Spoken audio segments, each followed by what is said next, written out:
Tayo pong lahat ay tumayo at sabay-sabay nating dasalin ang panalangin kay Jesus, ang mabuting pastol. O Jesus, mabuting pastol, masdan mo kaming nagtitipon at nagbubunyi. Ikaw ang aming Panginoon, ang aming pastol. Tawag mo itungo sa daang mapayapa at masagana. Sa piling mo, Jesus, kay siglang gumawa, kay tamis humimlay. O Jesus, kailanmay di mo kami pinabayaan. Kailanmay di mo kami tinaligdan. Sa paglapit mo, takot ay napaparang. Ikaw ang daan, buhay at katotohanan. Kung wala ka, sino ang tatagal? Butihing Diyos anak, kahabagan mo kaming naliligaw ng landas.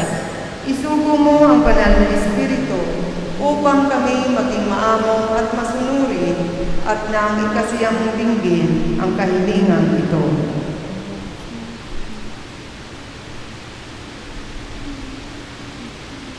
O mabuting pastol, ikaw ang tanging pag-asa.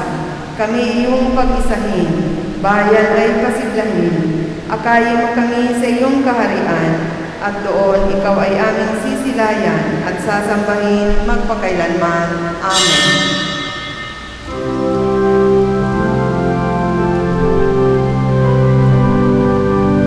Ite a Dios at magpuri sa Diyos na humirang at nagsugo sa tahimik natin patnugot, amagabay natin patron, sa noseng mapag-ampon. Ito ang lingkod na tapat, ang Diyos na sa Kanya'y nag-atas, na tumingin at lumingap sa mga giliw niyang anak. Ite a Diosep at magpuri sa Diyos na humirang at nagsugo sa tahimik natin patnugot, amagabay natin patron, sa noseng mapag-ampon.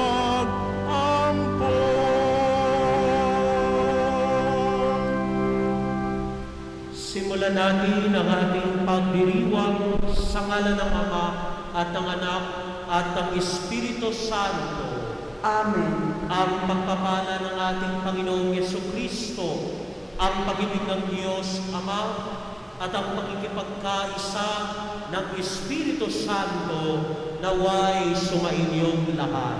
At sumayin niyo rin. Mga kapatid, sa misang ito, ating pinagpapasalamat ang modelo ni San Jose sa pagiging mabuting manggagawa. Ialay natin ang misang ito unang-una sa ating lahat na sa anumang pagod at mga pagsubok, tayo'y nananatiling tapat sa ating bukasyon sa paggawa ng marangal, sa paggawa ng may kabanalan, sa paggawa ng may pagsisikap. Ialay din natin ang isang ito para sa komunidad ng ating parokya sa Sitio Rubin. No? Ang kanilang patron ay si San Jose bilang manggagawa. Nawa si San Jose ang bumabay at bumatubay sa ating lahat, lalo na sa ating komunidad. Mga kapatid, aminin natin ang ating mga kasalanan upang tayo maging marapat na gumanap sa banal na pagdiriwang. Sinugong tagapagligtas sa mga nagsisisi, Panginoon, kaawaan mo kami. Panginoon, kaawaan mo kami. Dumating na tagapag-anyayang mga makasalanay magsisi, Kristo, kaawaan mo kami. Kristo, kaawaan mo kami. Nakaluklok ka sa kanan ng Diyos Ama para ipamagitan kami. Panginoon, kaawaan mo kami. Panginoon, kaawaan mo kami. Kaawa nawa tayo na makapangyarihang Diyos, patawarin tayo sa ating mga kasalanan at patnubayan tayo sa buhay na walang hanggan. Amen. Manalangin tayo. Ama naming makapangyarihan, Ikaw ang may gawa sa tanang umiiral at ang nagtakda sa batas na paggawa para sa sangkatauhan. Ipagkaloob mong pakundangan sa pagkauliran at pagdalangin ni San Jose na maganap namin ang mga gawaing inyong iniatas at makapta namin ang gantimpala na iyong ipinangako sa pamamagitan ni Jesucristo kasama ng Espiritu Santo magpa sa walang hanggan. Amen.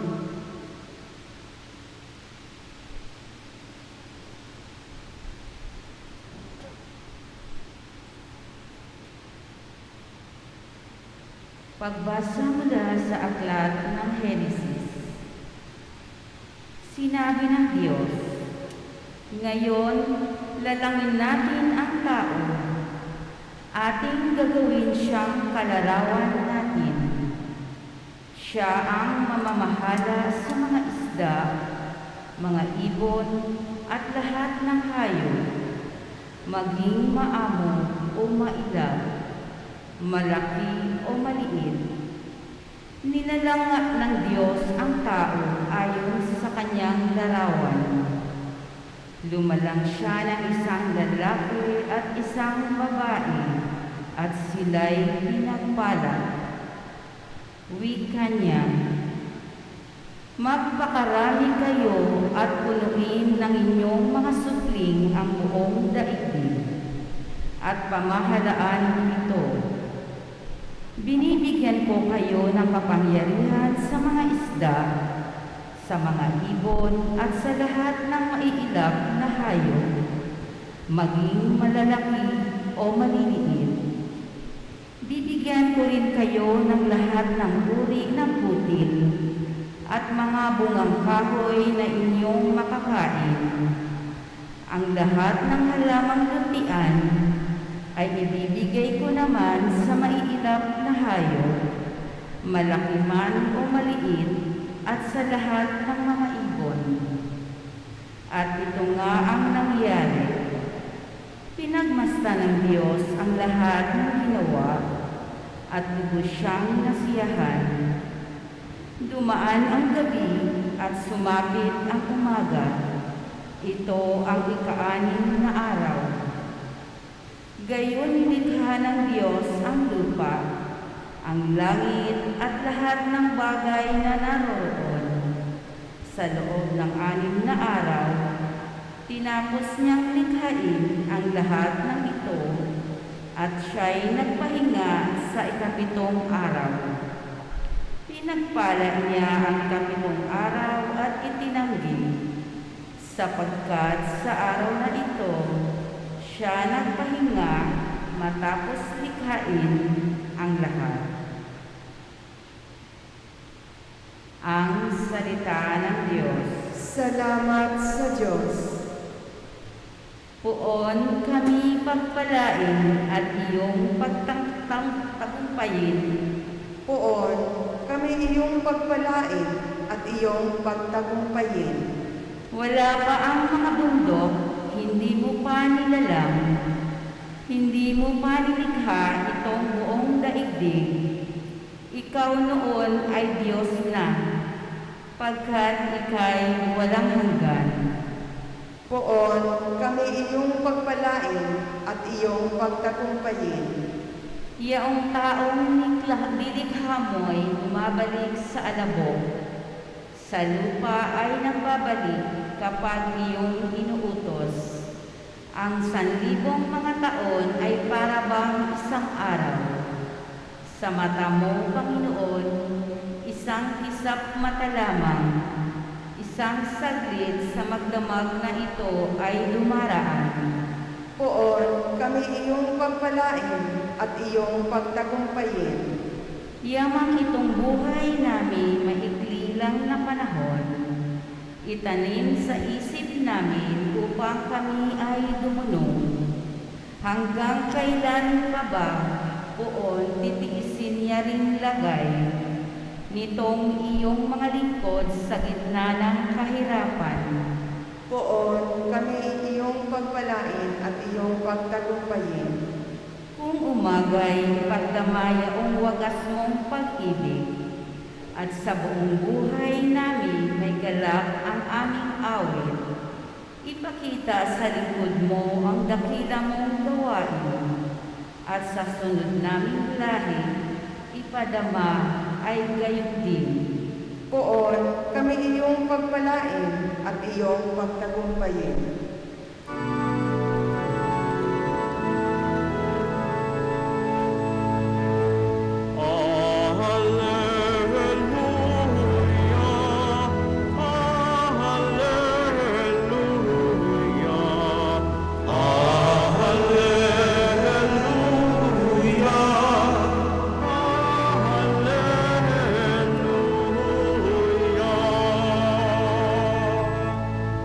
Sumainyo ang Panginoon. At sumainyo rin. Ang mabuting balita ng Panginoon ayon kay San Mateo. Papuri sa iyo, Panginoon. Noong panahong iyon, umuwi si Jesus sa kanyang bayan at nagturo sa kanilang sinagoga. Nagtaka ang mga nakarinig sa kanya. Sinabi nila, saan kumuha ng karunungan ang taong ito? Paano siya kagagawa ng kamamalaghan? Hindi ba ito ang anak ng karpintero? Hindi ba si Maria ang kanyang ina at sina Santiago, Jose, Simon at Judas ang kanyang mga kapatid na lalaki? At dito nakatira ang kanyang mga kapatid na babae. Hindi ba? Saan niya natutunan ang lahat ng ito at ayaw nilang kilalanin siya? Kaya't sinabi ni Jesus sa kanila, ang propeta'y iginagalang kahit saan, liban sa kanyang sariling bayan at sa kanyang, at dahil dito, di nila pagsampalataya, hindi siya gumawa roon ng maraming kababalaghan. Mga kapatid, ito ang mabuting balita ng Panginoon. Pinupuri ka namin, Panginoong Hesukristo. Isang magandang tanghali po sa inyong lahat, mga kapatid, at maligayang kapistahan po sa ating patron, si San Jose, ang manggagawa. Mga kapatid, ang paggawa ay sumisimbolo ng buhay ng tao.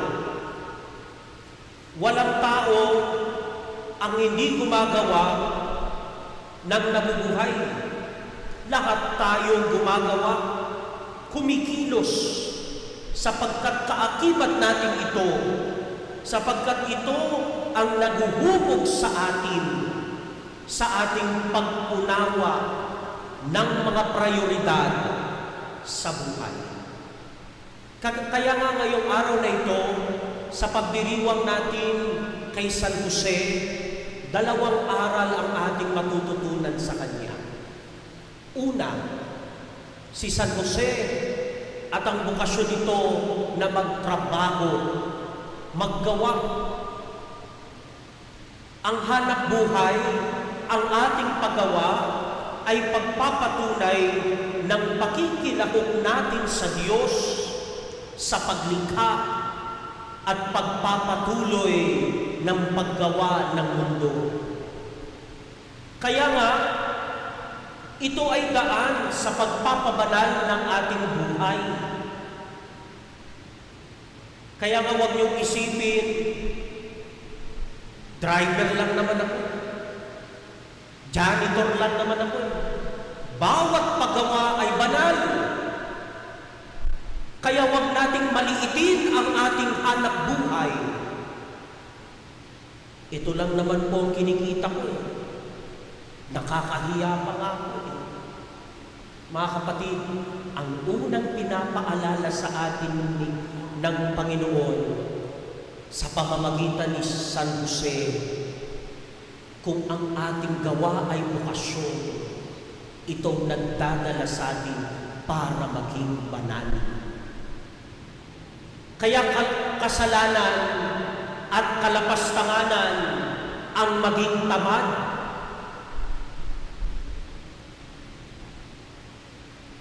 Ang Kristiyanong tamad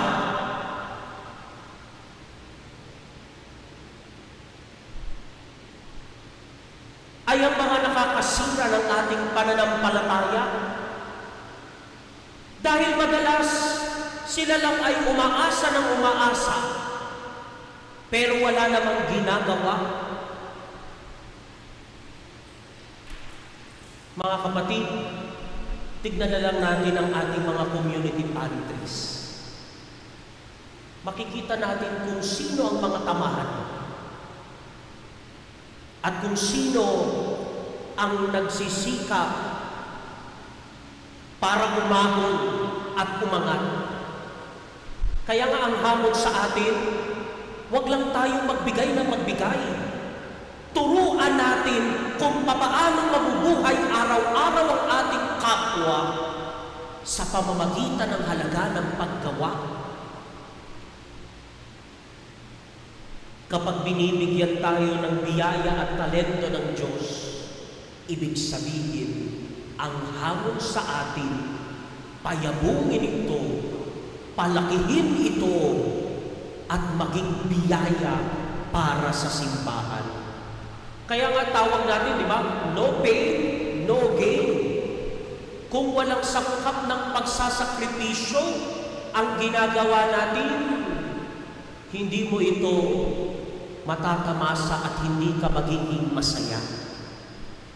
Kaya nga yung mga taong nasa katungkulan, kasalanan nila kung may mga taong pinagkakaitan ng magtrabaho dahil sa kanilang kasakiman at kapabayaan. Kaya nga ang bawat isa may tungkulin tayo. Igalang, mahalin, pagsikapan na magkaroon ng saysay ang ating paggawa sapagkat ito ay banal. Kaya nga ang tanong ko sa inyo, anong dahilan? Bakit ka gumagawa? Anong dahilan? Bakit ka pumapasok araw-araw? Kahit nakakatakot? Kahit na wala namang hazard pay? Maraming takot. Pero dahil gumagawa tayo, kasi yun ang nagpapakita na tayo'y nagmamahal. Panguling punto ko mga kapatid, si San Jose at ang kanyang pamilya. Hindi natin makikilala si Jesus kung hindi ito hinuo sa pamamagitan ng kanyang ama na si San Jose. Kaya nga kung gusto natin kilalanin si Jesus, alamin natin ang katangian ni San Jose. Mapagpakumbaba, mapagmahal, may paggawa, may pagsasakripisyo, at makikilala natin ang kanyang anak na si Jesus, ang bugtong na anak ng Diyos. Hindi magtunay na anak ni San Jose si Jesus sapagkat siya'y anak ng Diyos, ipinaramdam pa rin ni San Jose ang totoong lukso ng dugo sa pamamagitan ng pagmamalasakit, pag-ibig, at pagkalinga sa kanyang pamilya. Kaya nga sa pagpapatuloy ng ating pagdiriwang mga kapatid, huwag natin maliitin ang bawat isa. Huwag natin maliitin kung ano man ang hanap buhay lamang ng kapwa natin. Bagkus, ipagpasalamat natin sa Diyos, ipagdiwang natin ang hanap buhay ng bawat isa. Ngayong araw ay araw ng mga manggagawa. Maging masaya tayo at magpasalamat sa Diyos. Tayo ay kaisa niya sa patuloy na paglikha ng mundo, sa patuloy na pangangalaga at pagsasakripisyo para sa ating mga mahal. Kaya nga ang dasal ko lang sa inyong ngayong araw na ito, O San Jose, modelo ng paggawa, ituro mo sa amin ang mga aral na itinuro mo sa iyong anak na si Jesus. Amen.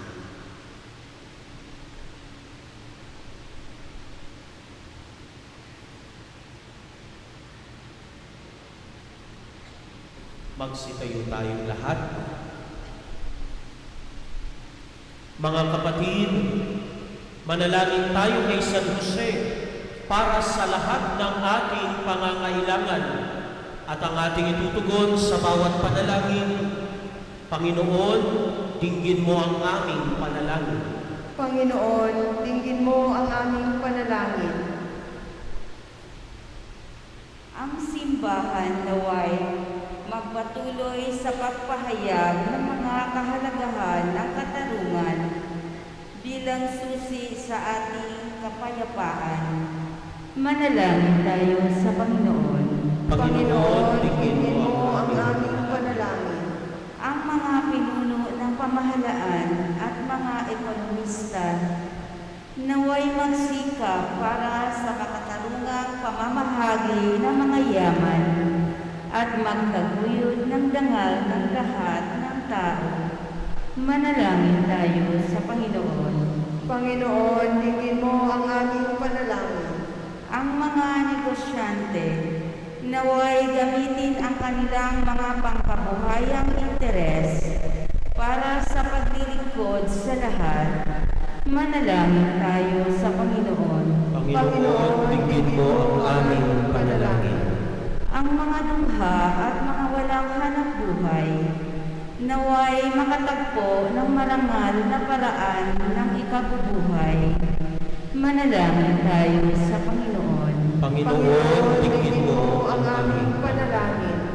Ang mga yumaong naghirap sa paggawa noong sila ay nabubuhay pa rito sa lupa, naway makatagpo ng kanilang gantimpala sa kabilang buhay. Manalangin tayo sa Panginoon. Panginoon, dinggin mo ang aming panalangin. sa katahimikan ng ating mga puso, ibulong natin sa Panginoon ang lahat ng ating mga personal na kahilingan at intensyon. Sa espesyal na paraan, itaas natin sa misang ito ang lahat ng kapwa nating manggagawa na nagsasakripisyo, nagtitiis, naghihirap, at nagsisikap para sa kaganapan ng ating mga pangarap, lalo na sa ating pamilya. Manalangin tayo sa Panginoon. Panginoon, dinggin mo ang aming panalangin. Itaas din natin sa misang ito ang lahat ng mga nagdiriwang ng kanilang kaarawan, anibersaryo ng kasal, ang lahat ng humihiling ng kagalingan, ang mga naghahandog ng pasasalamat, lalo na ang komunidad ng Sitio Rubi, St. Joseph Chapel, at ang lahat ng ating mga kapatid na yumauna, lalo na si Father Joel Benviaje. Manalangin tayo sa Panginoon. Panginoon, dinggin mo ang aming panalangin. Panginoon,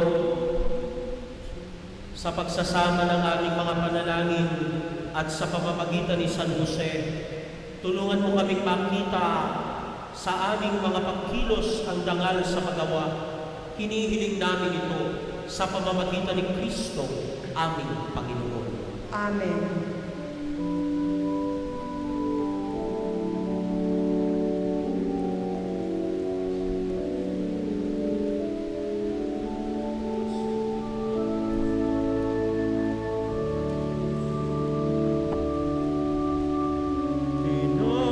Tinapay na nagmula sa butil ng trigo, pagkain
Manalangin kayo mga kapatid upang ang paghahain natin ay kalugdan ng Diyos Amang makapangyarihan. Tanggapin nawa ng Panginoon itong paghain sa iyong mga kamay, sa kapurihan niya at karangalan, sa ating kapagkinabangan at sa buong sambayanan niyang banal. Ama naming lumikha, ikaw ang pinagmulan ng tanan, kagandahang loob. Tungayan mo ang aming mga alay na inihahain ngayon ngayong si San Jose ay ginugunita namin para mo ng awang pagbigyan ng aming kahilingang kami naway itaguyod at tulungan ng mga handog na aming alay.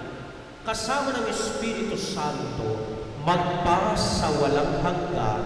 Amen. Sumainyo ang Panginoon. At sumayo rin. Itaas sa Diyos ang inyong puso at diwa. Itinaas na namin sa Panginoon. Pasalamatan natin ang Panginoong ating Diyos. Marapat na siya ay pasalamatan. Ama naming makapangyarihan, tunay ngang marapat na ikaw ay aming pasalamatan. Ngayong iniaalala namin si San Jose bilang manggagawa, niloob mong magpakasal kay Mariang Birhen Mahal, si San Jose maasahan sa pananagutan upang may amang lumingap sa angkang kinabibilangan ng iyong anak sa kapangyarihan ng Espiritong Banal. Isinilang ni Maria ang anak mong minamahal at para sa kanila si San Jose naghanap buhay. Kaya kaysa ng mga anghel na nagsisiawit ng papuri sa iyo nang walang humpay sa kalangitan, kami naguli sa iyong kadakilaan. Santo, Santo, Santo, Panginoong Diyos na makapangyarihan, napupuno ang langit at lupa ng kalwalhatian mo, usana sa kaitaasan. Pinagpala ang naparirito sa ngalan ng Panginoon, usana sa kaitaasan. Ama naming banal, ikaw ang bukal ng kabanalan, kaya't sa pamamagitan ng iyong Espiritu, gawin mo banal ang mga kaloob na ito upang para sa amin maging katawan at dugo ng aming Panginoong Hesus Kristo. Bago niya pinagtiis ang pusang loob na maging handog, hinawakan niyang tinapay, pinasalamatan kanya, pinagati-hati niya yun, iniabot sa kanya mga lagad at sinabi, tanggapin ninyong lahat ito at kanin. Ito ang aking katawan na ihahandog para sa inyo.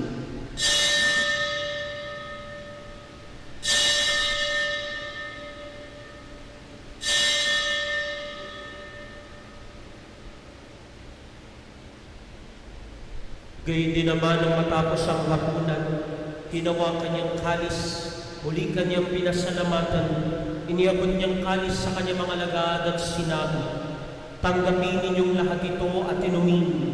Itong kalis ng aking dugo, ng bago at walang hanggang tipan. Ang aking dugo ay bubuhos para sa inyo at para sa lahat sa ikapagpapatawad ng mga kasalanan. Gawin ninyo ito sa pag-alaala sa akin.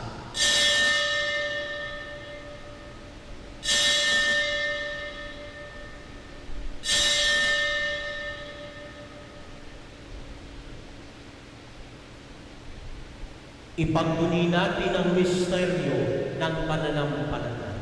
Si Kristo'y namatay, si Kristo'y nabuhay, si Kristo'y babalik sa wakas ng panahon.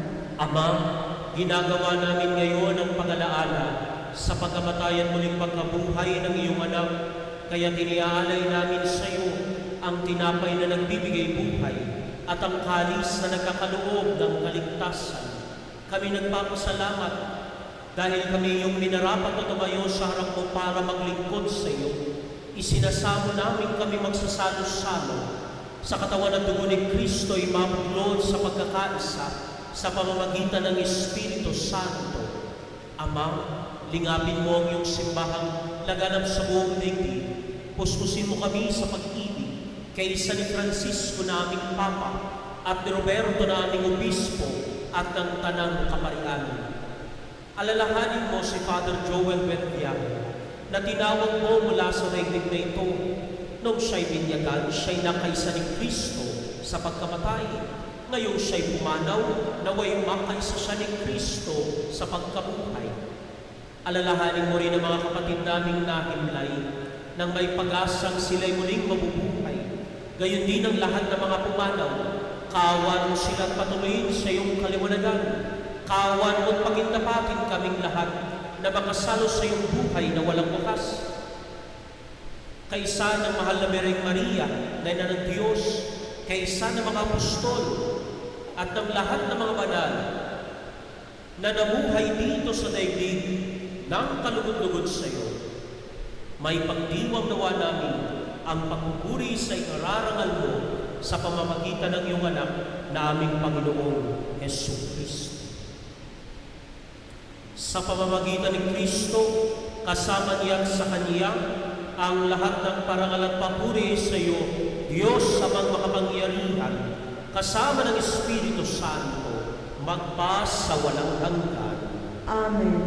Bilang isang bayan ng Diyos na pinabubuklod ng pag-ibig, ating dasalin ang panalangin itinuro ng ating Panginoong Hesus Kristo.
Hinihiling namin kami at sa lahat ng masama, pagkalooban ng kapayapaan araw-araw, iligtas sa kasalanan at ilayo sa lahat ng kapamakan, samantalang aming pinananabikan ang dakilang araw ng pagpapahayag ng tagapagligtas namin, si Hesus Kristo. Sapagkat iyo ang kaharian at ang kapangyarihan at ang kapurihan magpakailanman. Panginoong Yesu Kristo, sinabi mo sa mga apostol, kapayapaan ang iniiwan ko sa inyo. Ang aking kapayapaan ang ibinibigay ko sa inyo. Tungayan mo aming pananampalataya at huwag ang aming mga pagkakasala. Pagkalooban mo kami ng kapayapaan at pagkakaisa. Ayon sa iyong kalooban, kasama ng Espiritu Santo, magpa sa walang hanggan. Amen. Ang kapayapaan ng Panginoon ay laging sumainyo. At sumainyo rin. Nang may kagalakan sa ating mga puso, magbigayan po tayo ng kapayapaan sa isa't isa. Peace be with you.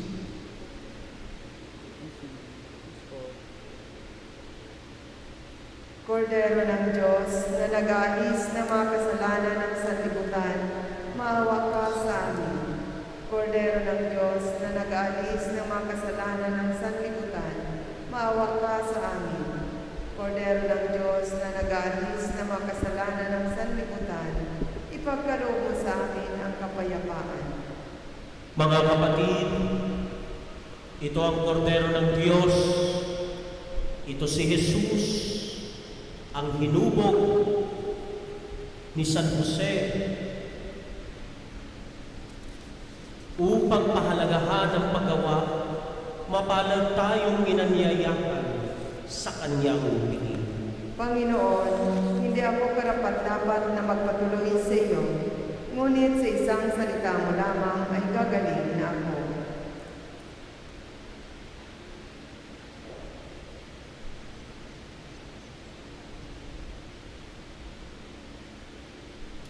Ang katawan ni Kristo.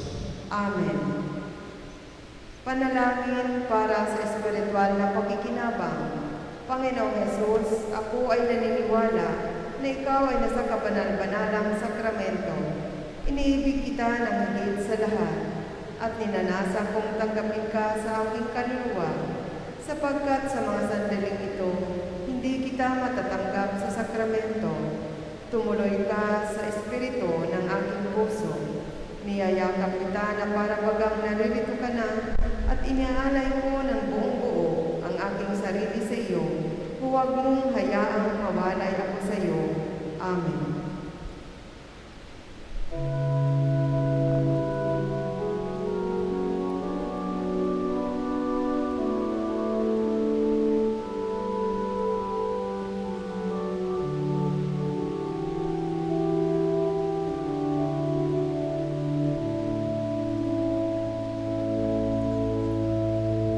Jesu, panis vitae donum Patris.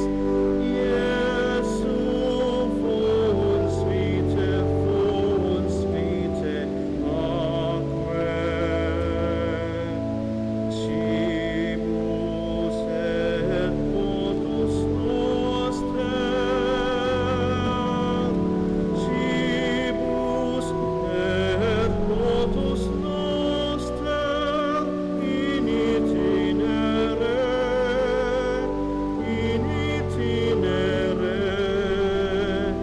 ad Domus Dei.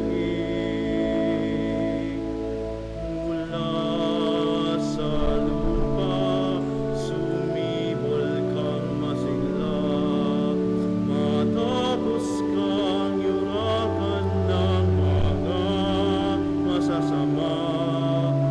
Sumilang ang liwanag ng mga nawawalan, tinapay ng buhay, pagkain ng lupa.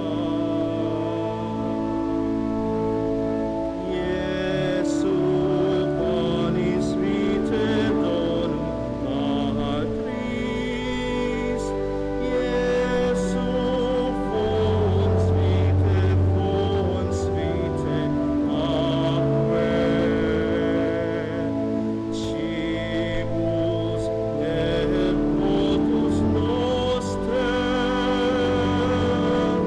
Cibus et potus noster in itinere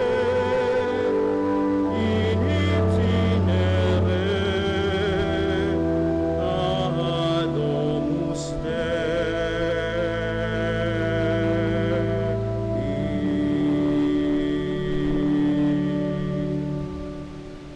Manalangin tayo.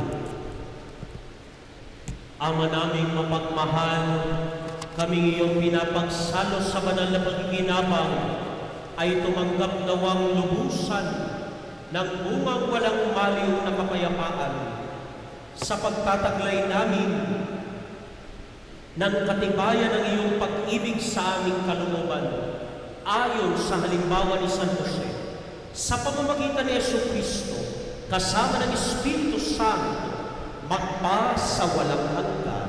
Amen.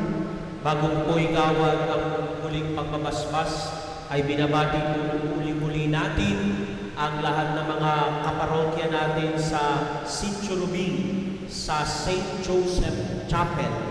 Maligayang kapistahan ng inyong patron, si San Jose ang manggagawa. Sumainyo ang Panginoon. At sumainyo rin. Iyoko ninyo ang inyong mga ulo sa paggawad ng pagbabasbas. Pagpalain nawa kayong ingatan ng Panginoon ngayon at magpasawalang hanggan. Amen. Naway kahabagan niya kayo at sumaybayan ngayon at magpasawalang hanggan. Amen. Lingapin nawa niya kayo at bigyan ng kapayapaan ngayon at magpasawalang hanggan. Amen. At pagpalain nawa kayo ng makapangyarihang Diyos, Ama, Anak, at Espiritu Santo. Amen. Tapos na ang ating misa. Pumayo kayo at ibahagi ang bawat paggawa ay bukasyon at banal. Alleluia! Alleluia! Salamat sa Diyos. Alleluia, alleluia. Palakpakan natin ang Panginoon.